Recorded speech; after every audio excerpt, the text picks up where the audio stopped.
Hey everyone, the St. George election this year is incredibly important. Go to votestg.com to see who's running and what they stand for, or visit us at our voter booth at Digby's Market, Red Rock Bicycles, or down in the park.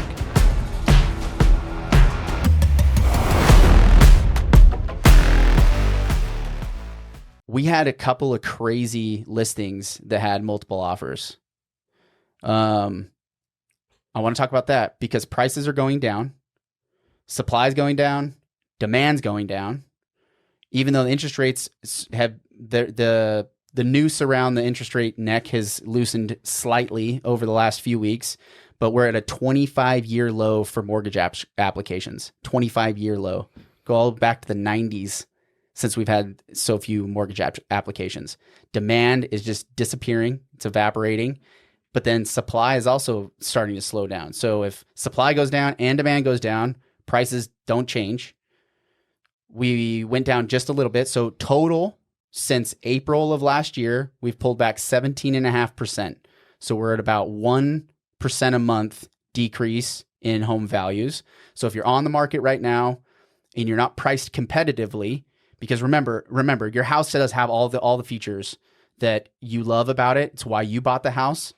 And at the same time, when gas is cheaper on the res, people will drive they will spend $4.25 to save $4.25 on gas. Exactly, right? So like when it comes to price, it drives people's interest on why they pick a home whether or it makes not. sense or not. Whether it makes sense or not. Exactly. They start with price, then they say, what can I do with the money that I have, right? And then when you're looking at all the houses that are on the market, which even though inventory is low, there's quite a few options out there.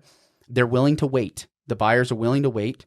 So if you're a seller, you're not priced competitively enough. Every single month, your house is potentially losing a percentage, 1% every single month if you don't change it. Yeah, if you've got $1 million home, that's $10,000 a month. It's $10,000 a month. So if you're already not getting offers, the home should sell between 30 and 60 days, truthfully. Yeah. So you got to be priced in the market as comparison to what else is out there and what's sold previously. And then you have to make those price changes or the house won't sell. It just won't sell. The expired listings, it's through the roof again, right? Yeah. So every time I pull up the hot sheet, the number of expired listings is matching as many homes as going under contract at this point. Yeah. So pricing your house competitively is important, but then also making sure you're making those adjustments or the house won't sell and you're ultimately going to get less for it. Now, let's take the alternative viewpoint. What if we price the house too low, Jeff? Well, the house is going to sell for what the house is going to sell for, depending on... No, so it's going to sell for what the house is worth. It's not going to sell for what it's going to sell for. It's going to sell for what it's worth. Fair enough. The market... Keep going. The market is price discovery. So it's going to sell for what it's going to sell for, depending on the timeline. Come on. Depending on the timeline that you want, right? So take $1 million home, right? If it comps out at $800,000 and the seller thinks it's still worth $1 million because it's it's the best house in the world. Well, it's their house. It has the best view. It's got the best view. There's not another house with a view like that. It's got the best pool. It's got the best microwave. Imported tile. So you list the house for $1 million, and after 6 months, you've made the price reductions down to $800,000. It's going to sell in say 6 months for $800,000. On the flip side of that, if you list that home for $750,000, it's going to get bid up, or someone's going to offer $800,000 on that house, but it's going to happen in 3 days rather than 6 months. So the house is going to sell for what the house is going to sell for, depending on what your timeline is. So this is an example on the extreme end with the $1 million houses, right? And so million might not be a good example. Maybe 500,000. Well, but what I find is that the case study that we're going to bring up right now. We had a house in Bloomington on Paiute Drive that is original from the 90s. It had some settling issues. It had polybutylene piping. It needs all new flooring. Settling issues were very, very minor, by the way. Nonetheless, nevertheless, right? The house was not in like pristine condition, right? It wasn't in pristine condition. But it has good bones. But it had good bones. The yard was kind of a mess, right? It hadn't been lived in several months, so it had that old, like, kind of just feel to it.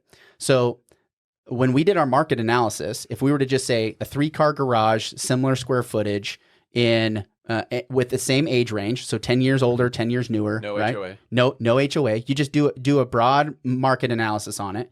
We said, oh, it's probably going to be, if it was all redone and looked nice, it's probably going to be worth about I would say on the high end, 475. Yeah. Like that was like our top market value, right? Yeah. On the low end, we had investors previously, okay, because we go to the market and we ask basically our wholesale partners, the partners that we have that fix homes up and then turn around and sell them, right, for properties that are run down, whether, there's that company that I think their name was like We Buy Ugly Houses or something like that. Yeah, so like if the house is just a mess, right, we have several investors that go into the house and say, hey, this is what we would pay for it. And they have a very specific number that they need to come at. So we had some investors. So 475, we felt like when it was finished, cleaned up, brought up to date, new flooring, all this stuff, 475.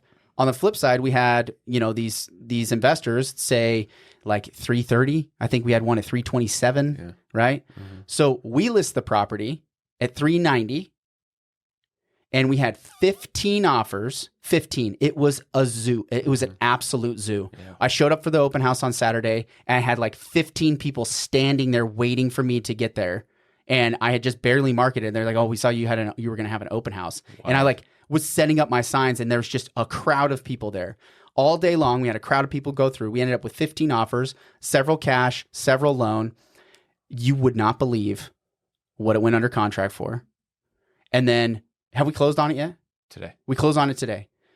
15 offers. It bid up several thousands of dollars over the 390. And until several tens of thousands. Several tens of thousands. This episode will release next week anyway. So all that to be said, because I just don't want to blow up any deals ahead of time. The house ends up selling $450,000 is what that final contract is that we got on it. And the appraisal came in at what? 428. 428. And guess what the original price that we had, like the first kind of CMA conversation that we had with the seller was, hey, I think based on a decent timeline and a decent sales price based on comparables, I think we should list this house for 430. Yeah. So that was the original conversation. So we settled on 390 for a few different reasons. Like, hey, look, we don't have a huge timeline. We need to move the house fairly quickly. Yeah, it's an estate sale. It was an estate sale. We have maybe let's get it on the market for 2 weeks. We'll get two to three offers and we'll go from there. But it was so we didn't underprice it, right? Like I've had several agents be like, why did you price it so low? So that begs the question. Okay, what if we would what would have happened if we would have listed it for 450, where it sold for?